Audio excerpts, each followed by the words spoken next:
Hello, and thank you for joining us today for the Requirement to Correct webinar.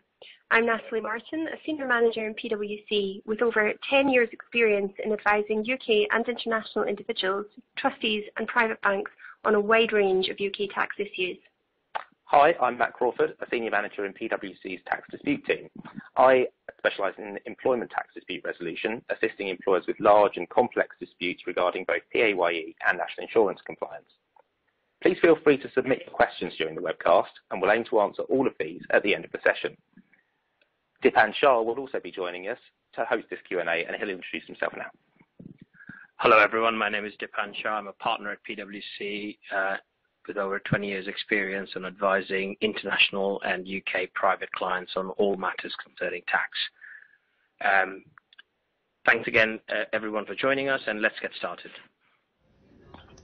So in this webinar, we are going to examine the requirement to correct legislation, which was introduced in the Second Finance Act of 2017.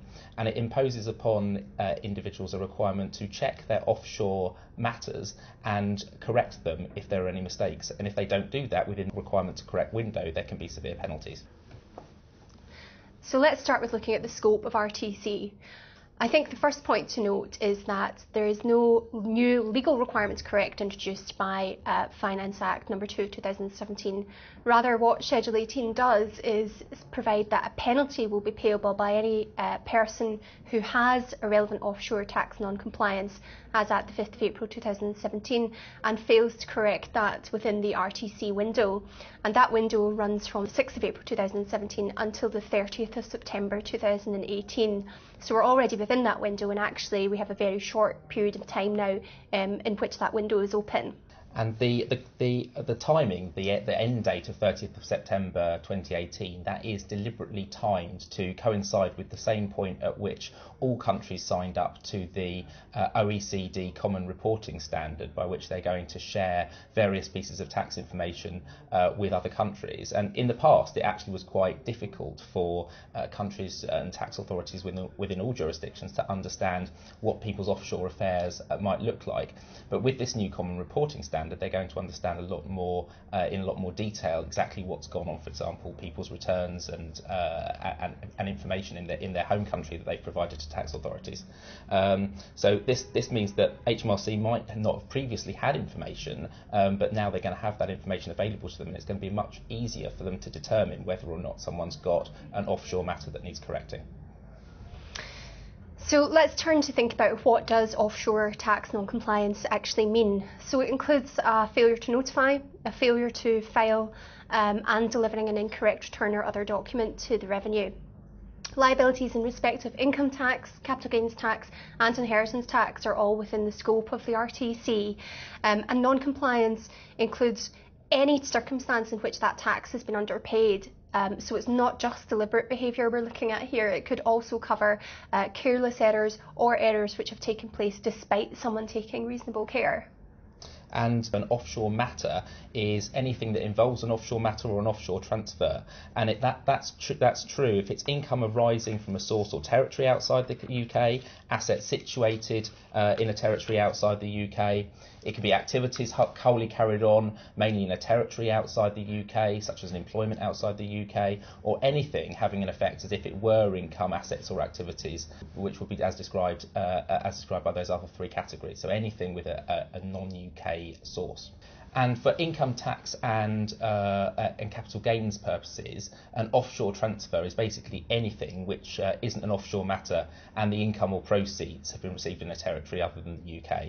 And there's a very similar definition for inheritance tax purposes as well. HMRC expects any correction made under the RTC to cover all outstanding tax liabilities, which would be in date for assessment as at the 5th of April 2017 under the normal rules for assessment. So that would mean looking back 4 years for errors which have occurred despite taking reasonable care, or innocent errors as they may be known, 6 years for careless errors, and 20 years for deliberate errors.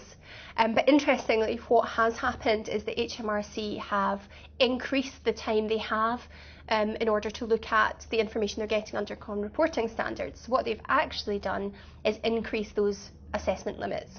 So if something was in date for assessment at the 5th of April 2017 and was due to expire between the 6th of April 2017 and the 5th of April 2021, it will actually remain in time to assess. So the Revenue have given themselves an extra period of time in which to review that information, which they'll be receiving under the Common Reporting Standard or the other tax transparency initiatives, beneficial ownership registers, etc., in order to see if there is something they would like to look at. So quite lengthy assessment limits there. And I think this increased inquiry window, coupled with the increased information which the Revenue will receive, and the general political debate we're having at the moment around tax transparency and making sure people pay the right of tax, means that inevitably we are going to see an increase in the number of inquiries. And we can combine that as well with the fact that on the 22nd of November 2017, the government announced that they're going to consult on extending the standard time limits for Fortis Italy, which are currently 4 or 6 years, of course, for either innocent or careless errors, up to potentially up to 12 years. So we have to watch this space on that particular consultation.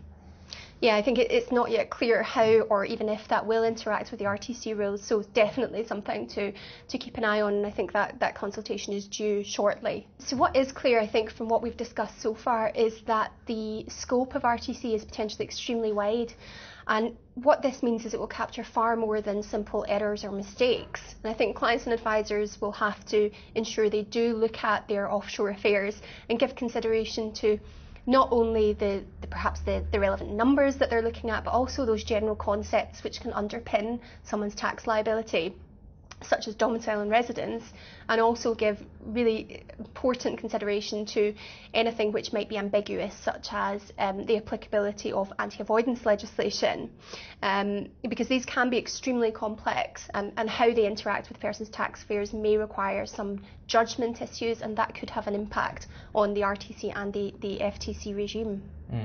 Thanks, Natalie. And another quite interesting thing about this particular topic is the normal causal link that we're used to looking at between the original behaviour and actually what happens during the requirement to correct window is completely broken, that's severed. So in order to assess what penalty would apply, you're not going to be looking at what the original cause of that error was, whether it was anything from a simple innocent mistake all the way through potentially to tax avoidance schemes or even evasion. This is actually about looking at what happens during the requirement to correct window itself.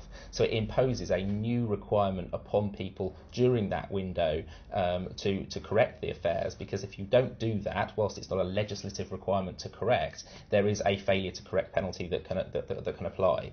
And so let's have a bit of a look at the penalties that could apply. The starting point is that if after the requirement to correct window finishes, a failure to correct penalty can apply, which is 200% of the potential lost revenue for that particular error. So it's a huge number. It can be mitigated, but it can't be mitigated at anything less than 100%. So a hugely punitive regime. And I think I wonder if it's just worth saying there, although we don't have the Revenue's guidance on the penalties yet, hopefully we'll get that shortly. We do understand that if post 30th September this year, 2018, there has been a failure to correct, and actually it's the Revenue who first prompt that disclosure, that penalty is much more likely to be at the 200% rather than anywhere close to the 100% for a prompted disclosure. We can almost look at it in exactly the same way as you would look at a prompted disclosure, with a careless error. Obviously, in that case, you're not going to be able to mitigate below 15%, and that's just a statutory obligation, and the Revenue will never reduce it below 15. We're looking at potentially a very similar situation in this scenario, but just with much greater numbers. So you've also got potentially an asset-based penalty of up to 10% of the value of any relevant offshore assets where the potential lost revenue exceeds £25,000, and also an enhanced penalty of 50% of the amount of the standard penalty if you can show that something's been moved as a result of trying to avoid the RTC rules themselves. And there's also a potential reputational risk around this, because there's a naming and shaming regime which applies where the potential lost revenue exceeds 25,000. And as far as we know, that potential lost revenue definition is exactly the same as the potential lost revenue definition for all the other taxes. Yeah. And I think the sheer size of these penalties really does signify a step change in HMRC's approach. And as Matt said, the key to them is that it is not the original non-compliance which influences the penalty, it's the failure to make that correction within the RTC window. So if you've made an innocent error, a careless error, deliberate error, makes no difference to the quantum of the penalties. It's the failure to correct which impacts the penalty, not the behaviour. So I think it might be worth just looking at an example to illustrate that point. So a UK resident, non-domiciled individual, has for the last 4 years been mistakenly remitting income from his overseas bank account to the UK in the mistaken belief that that income was actually clean capital. Now, because he's been doing this, he hasn't then reported the income on his UK tax return, so there has been an omission. So if we assume that the income which should have been reported is £10,000 per year and the tax thereon is £4,000 per year, that means over the 4 years he's failed to declare £16,000. If we assume that this failure could be argued to be a careless error, under the current rules there is the potential for that to be, for any penalty to be mitigated down to 0%. However, if we contrast that with the position whereby the taxpayer doesn't disclose or doesn't find out about the error and therefore doesn't disclose it until after the 30th of September 2018, then he will be subject to the FTC regime. Now what this means is if HMRC find out about the tax after the 30th of September 2018, or the taxpayer does and then makes a disclosure, it means the starting position for the penalties would be 200% of the tax, so 200% of 16,000 being a £32,000 penalty, and the lowest penalty which would apply would be £16,000. And as we discussed, that lowest penalty of £16,000 is only likely to apply in circumstances where it is the taxpayer who first contacts the revenue. If he is prompted to make that disclosure, it's likely that it will be nearer to the £32,000 mark. So as you can see, we go from a zero penalty, where they disclosed before 30th September 2018, to £32,000 for that fairly small example, so quite significant there. So yeah, a huge difference in the penalties. And one thing we're also aware of is that HMRC have specifically said that this is an issue that needs to be considered by employers with globally mobile populations, because irrespective of the fact that someone might have an offshore matter with an error in, irrespective of the fact that that might be to do them being sent on assignment or coming into the UK on a short-term business visit, irrespective of the reasons, it's still a potential requirement to correct if there's an error. And as a result of that, employers are going to have to communicate with their employees to make sure that their employees are aware of these various risks, and in some cases they're going to have to look at the risk profile of their employee population and do some analysis to do some correction if necessary. So especially that's really important if in the past they've had a disclosure in a certain area and they know that it's an area of risk for them as an employer. If they've got their reporting wrong for some of their employees, then it's highly likely that those employees are going to have got their tax returns wrong as well. We're talking about things like errors in P11Ds, P60s, not reporting offshore compensation paid into the UK properly, all of those types of errors which crop up from time to time. And Matt, what would that mean in terms of perhaps the liability which an employer has to pick up? So in cases where the employer meets the liability on behalf of the employee, which typically would be the case in a scenario where either an employee was tax equalised or if it was potentially the error arose because of the employer's mistake, then they would be meeting a pecuniary liability. So it would have to be settled on a grossed up basis, which would mean if we were at the kind of 200% end of the spectrum with a gross up and a 45% taxpayer, you could potentially be talking about approaching a 400% penalty in terms of the potential lost revenue. So it's really, really significant. Potentially very punitive. Yeah, absolutely. We'll now take a look at whether there are any defences to an FTC penalty applying. The only way to avoid an FTC penalty is to have a reasonable excuse. Now, the legislation specifically states that where a person relies on any other person to do anything, that cannot be a reasonable excuse unless the person took reasonable care to avoid the failure. And here, reasonable care takes its normal meaning. Now, previously, acting under professional advice has been accepted as taking reasonable care.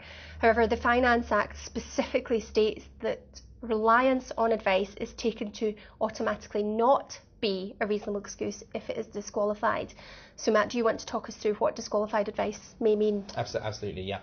So the legislation sets out various circumstances in which some certain pieces of advice could be disqualified, and one of the key ones of those is where advice was given by what we call an interested person.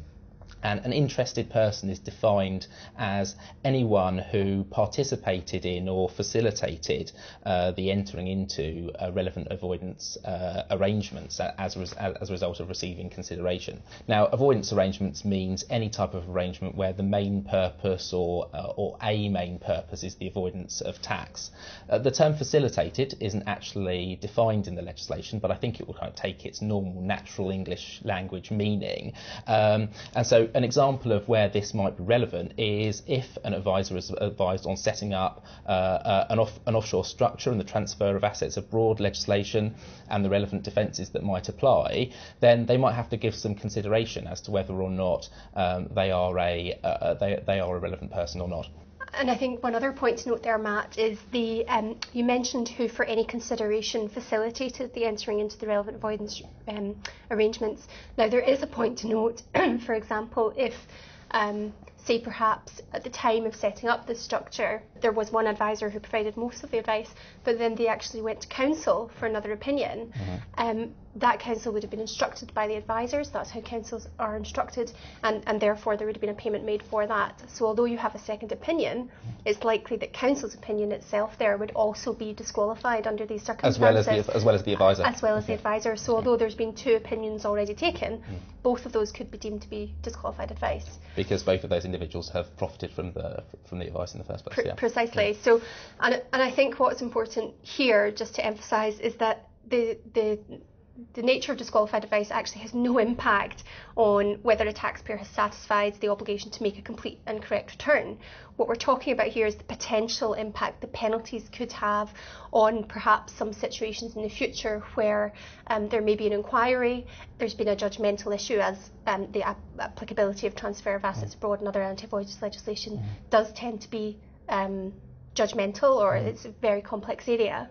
And that means that perhaps further down the line, a client may decide, actually, I will concede an inquiry for any number of reasons, and that brings them into FTC if what they originally relied on was disqualified advice. Yeah. So it may be very good, proper advice, but it could be disqualified and therefore within the penalty regime. So I think it's really important for clients and their advisors to consider whether their advice could be disqualified, whether or not they need to perhaps relook at that advice, perhaps take a second opinion, maybe in certain circumstances go to counsel again, obviously a different counsel to the one they first went to if appropriate. But also the other option is to consider whether or not a full and factual disclosure should be made to HMRC prior to the RTC window closing, so prior to 30th of September this year. It may be worth thinking about disclosing the information, saying you don't believe there's a tax position, but you recognise there are perhaps some judgmental issues in there, and just putting the facts out there, because that means by disclosing the facts, the FTC penalty wouldn't apply if at a stage further down the line there was some tax to pay. So another point to consider when we're thinking about reasonable excuse is who the advice was actually supplied to in the first instance. So if we have a situation where perhaps advice was provided to trustees, for example, with regards to perhaps relevant income pools within the trust, what would normally happen is advice would be provided to the trustees. The trustees would then have to supply information to beneficiaries who are in the UK, and those beneficiaries would use that information coming from the trustees to fill in their tax return. If the information which the trustees have is incorrect and the advice they took was incorrect, then that obviously has an impact on the beneficiary. Now, in those circumstances, you would hope that what the beneficiary is relying on is not advice, it's fact, and therefore they would have a reasonable excuse. But I think you can see some situations where advice may be supplied to one party but relied on by a third party, and in those circumstances it's unlikely that they would be able to rely on that advice. That advice would not apply to them, and therefore they may not have a reasonable excuse unless there is something else which gives them that excuse. So really important to think about who advice has been supplied to and who is relying on that advice. At this point, it's probably worth considering what to do if an inaccuracy is discovered during the RTC window, and how to disclose that. So I think, given the complexity of the UK tax system, certainly in my experience, it's not uncommon to come across mistakes. They do happen, particularly with complex overseas structures. And so for those who have not paid the right amount of tax, or as we said, who perhaps have some level of ambiguity there, I think making a disclosure to HMRC as soon as any inaccuracy is spotted is really key. Now, how that disclosure is made to HMRC will depend on the circumstances of the particular case. It may be appropriate for the taxpayer to simply amend a tax return. They may want to think about using the Worldwide Disclosure Facility, which is an online portal for disclosing, making a disclosure to HMRC with respect to an offshore matter. Or they may want to think about contacting their relationship manager within HMRC, perhaps if they are within the high net worth unit and already have some contact with a particular person in HMRC. That might be the route for them. But also, I think if there is anything particularly complex or a serious matter, then looking at something like the Contractual Disclosure Facility or Code of Practice 9 could be appropriate in some circumstances as well.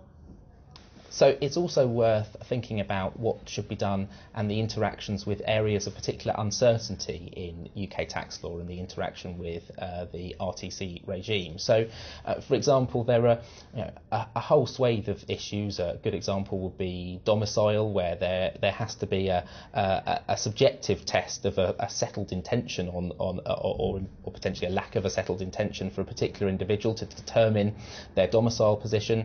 Another good example would be whether or not someone is performing substantive duties of an overseas employment in the UK. Again, it's a test that hasn't been applied before the courts for some time, and it's very ambiguous, and there are often disagreements even between advisors as well as between clients and HMRC.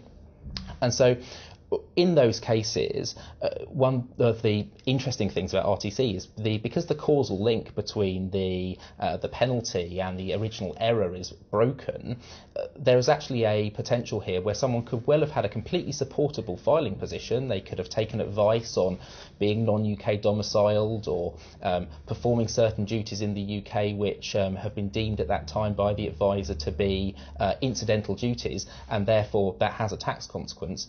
They've taken that filing position, which was completely supportable, but in the future, if HMRC either change their interpretation or become more aggressive in their original interpretation of the rules, if they then deem a potential liability to apply, then it might well be that a failure to correct penalty might be levied. So this is definitely an area where it's really important for advisors to look at the advice that they're providing and make sure that it's relevant, up to date, and is sensible in the context of the new requirement to correct regime. So that brings us towards the end of the WebEx today. And I think it's clear from the discussion we've had that the complexity of UK tax law, coupled with the drive towards international tax transparency and the increasingly tough sanctions for errors, means that it's really crucial that, as you said, that clients do take the right advice and re-look at advice they've already had.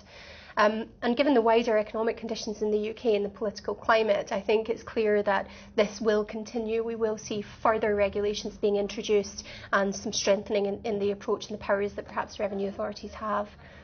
So before we finish, I think it's worth reflecting on what clients and their advisors should be thinking about and what actions they want to take now in advance of the 30th of September deadline. So some key action points to consider are where you're advising clients, we should be looking at reviewing those offshore affairs to make sure there are no errors or omissions. Where any errors are discovered, then a full and prompt disclosure to HMRC should be made. Retain documentation and correspondence, particularly in circumstances, as we discussed, where there are potential areas for ambiguity.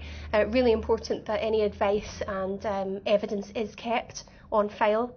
And for advisors, they really need to think about whether or not the advice they originally gave could be considered disqualified, and therefore whether or not they need to think about alerting their clients this possibility and thinking about what would be the most appropriate course of action, which could be whether the advice needs to be supplemented, extended, or perhaps even going for a second opinion, or, as we discussed, the other option there would be to make that disclosure to HMRC.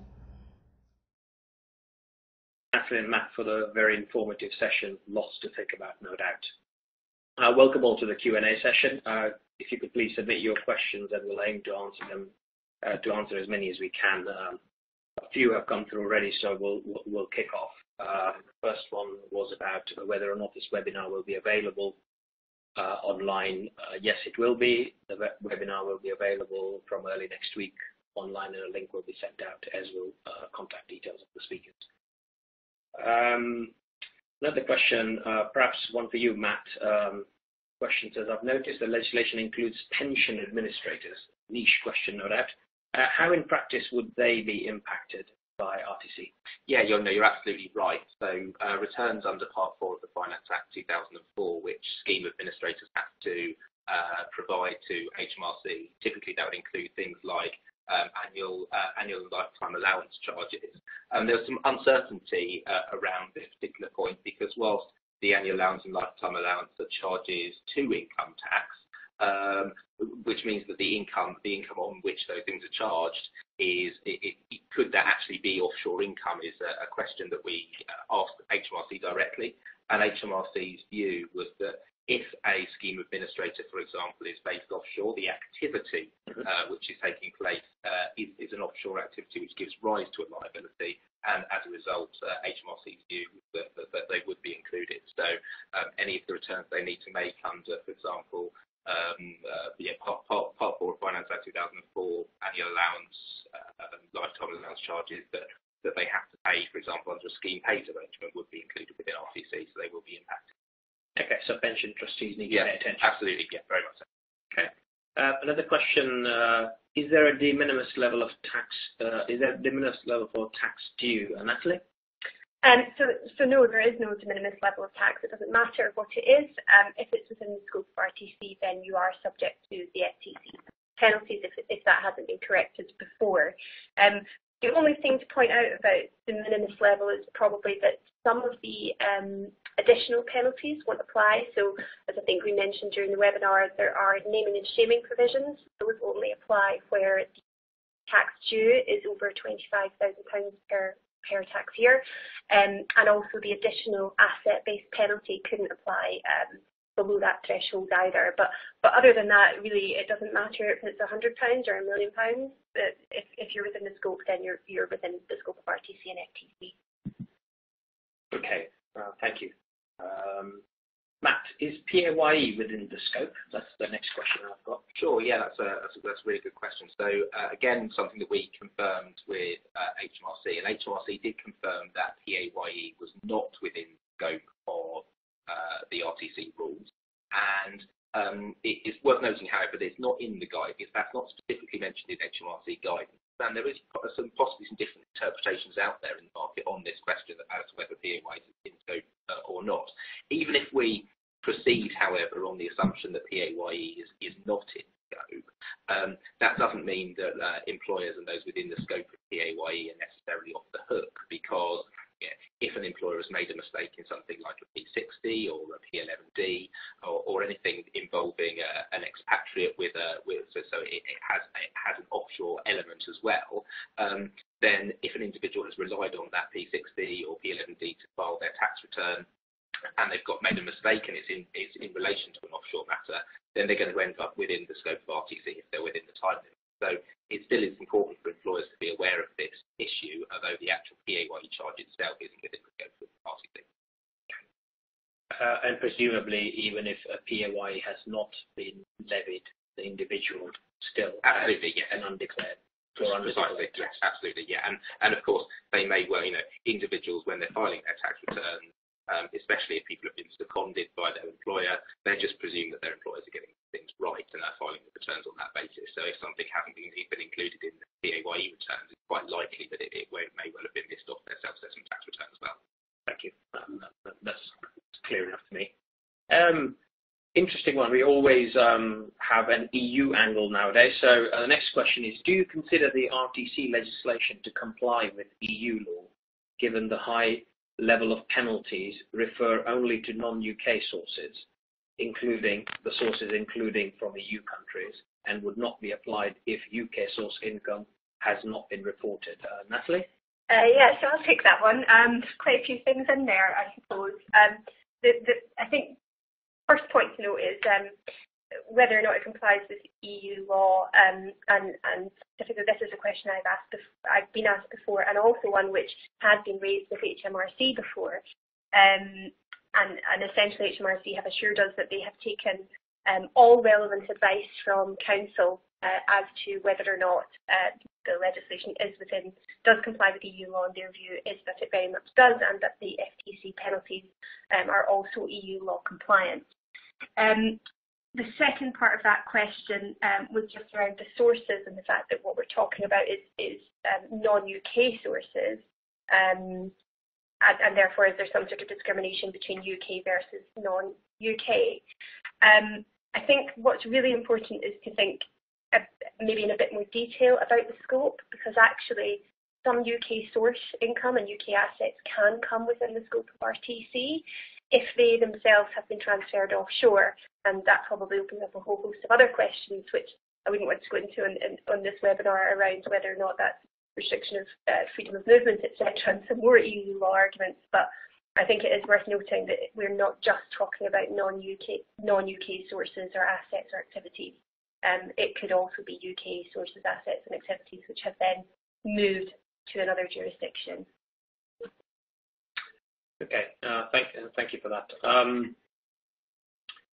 Question on domicile and residence. So the question says, you mentioned that domicile and residence are within the scope of the RTC. Can you elaborate how these can apply? I suppose that's a question around, to what extent the tax arrangements of people change based on their residence and domicile. So if people have taken a position based on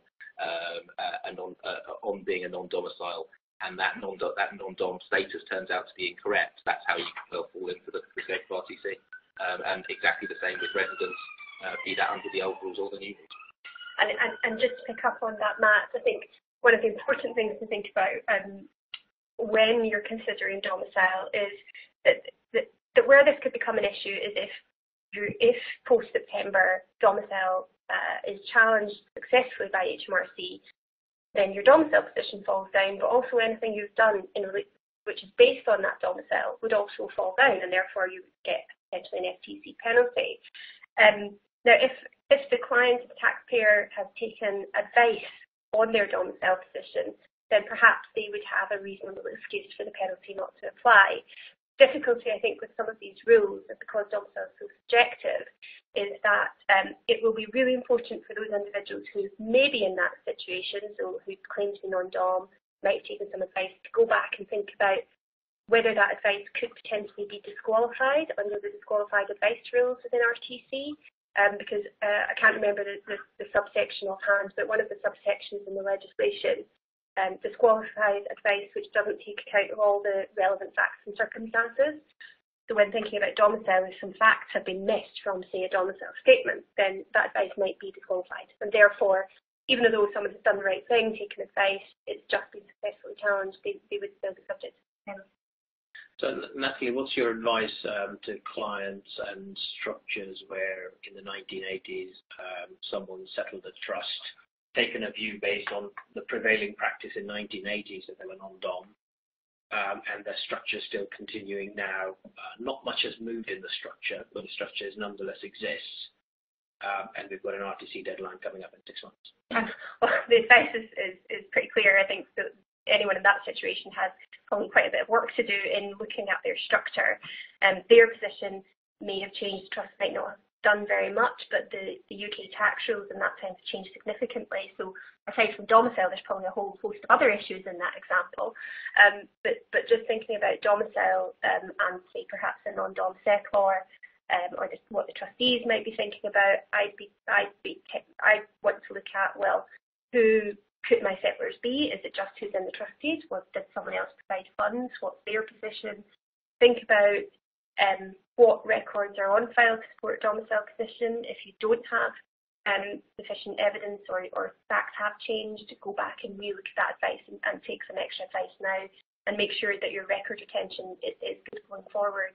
Especially, we mentioned the extended time limits and the length of time HMRC have to inquire into positions.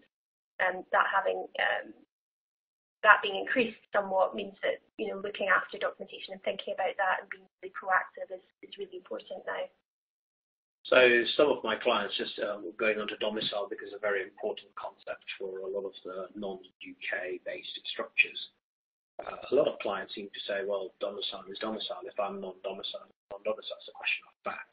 Why do I need to impose all these burdens of documentation to myself? And I guess one aspect is, yes, in theory you don't. If you're non-dom, you're non-dom. But as a matter of practice, it just makes dealing with an inquiry much easier because there is going to be a level of correspondence you will have if domicile is challenged, and having something there that supports what you already are would be helpful. I think that's absolutely right, Stefan, and actually not related to RTC, but probably worth just mentioning, because I'm sure some people listening to this will be involved in the new non-dom changes. And one of the things which the sense that I've got, certainly speaking to some clients and some other advisors in the market, is that perhaps domicile under general law has lost a bit of importance for those people who are deemed dom under the new rules, and actually that's not the case at all. It's still absolutely crucial. And again, so although we're talking about RTC here and making sure you've got a robust position from an RTC perspective, going forward, if you're perhaps a deemed dom, it's still equally important. A lot of the 6 April changes are based on your general law. Correct. Two of them at least being, if you want a protected trust to be a protected trust, yeah. One needs to be non-dom as a matter of general law, and the second one is rebasing. Precisely, yeah. A future disposal event, you still need to be non-dom at that time of the future event. Another question coming up. Do the 4, 6 and 20-year assessment limits apply across all taxes, or are there different limits for IHT? Yeah, I'll take that one as well. So yes, there are different limits for IHT. Broadly speaking, IHT, if an account hasn't been delivered to HMRC, then the time limit for that, if it is not deliberate behaviour, is 20 years for assessment. So, say for example, I suppose EBTs are a pretty common issue at the moment. If there are trustees of an EBT who was settled in, say, 98, and then there was a 10-year charge in 2008 and the settlement, and there's never been an IHT charge filed, account filed, then both of those would be in scope even if the behaviour was not deliberate. If it is deliberate behaviour for IHT, then there is no time limit whatsoever. So this must be, for any trustee, this must be a factor that would keep one up at night, both from a worry but also from the amount of work to be done until 30th September. Yeah, I think that's right. If I was a trustee, that's one of the principal areas of risk I would be looking at. Is there any possibility that what I think is an excluded property trust isn't an excluded property trust, or is an excluded property trust, but I've accidentally got some relevant income in there and I've had that activated 10-year charges? Because they will have to consider the fact that there are no time limits. Doesn't matter, again, as we said, it doesn't matter the reason why these errors have happened, because the penalties will apply. So trustees may be in the position that despite taking reasonable care, the penalties have applied, the tax has become due, and therefore these FT penalties will apply further down the line. And so could we link the earlier bit about domicile with this later bit on IHT and very long stroke no time limit Sure, yeah, exactly. I mean, if so we'll take the example of a trustee. So if trustees are working on the assumption that someone, the SECLOR, is non-domiciled, and then it turns out that that person's domicile is challenged and successfully challenged by HMRC, and they are in fact domiciled in the UK and had obtained a domicile of choice at the time of the settlement, then that changes everything that the trustees knew about that trust.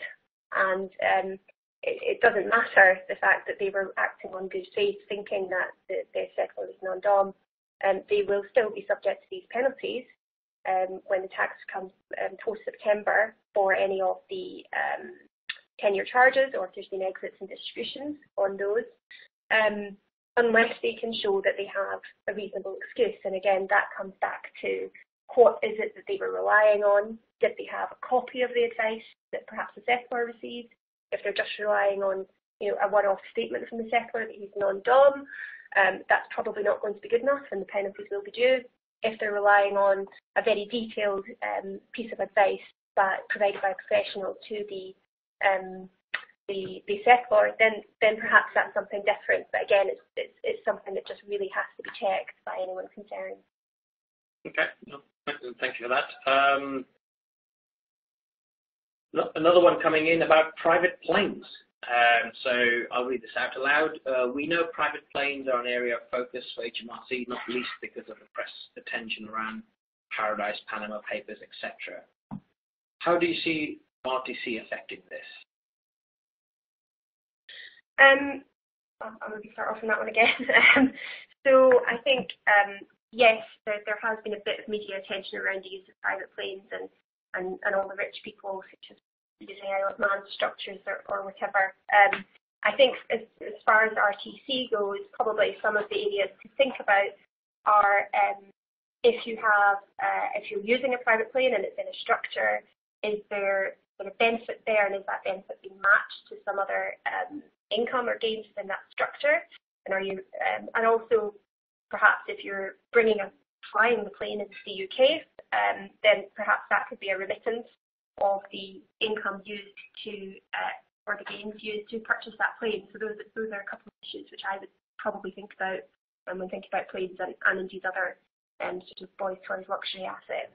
Yeah, and the other thing I'd add into that as well is, whilst this wouldn't be within the scope of RTC because it's too recent a change, it's a question that's quite likely to come up because if you've got a corporate-owned asset which is made available to an individual for private use, and quite a lot of the time with these luxury assets like yachts and planes, that's precisely how they are owned. The rules on taking a deduction for any business use of those assets has changed. So it's much more punitive now. If the asset is made available for the use of an individual, even if it is not used, then you have to take that into account in working out the fraction that you multiply the cost of the benefit by the cost of the asset by to work out the benefit in kind charge that would arise.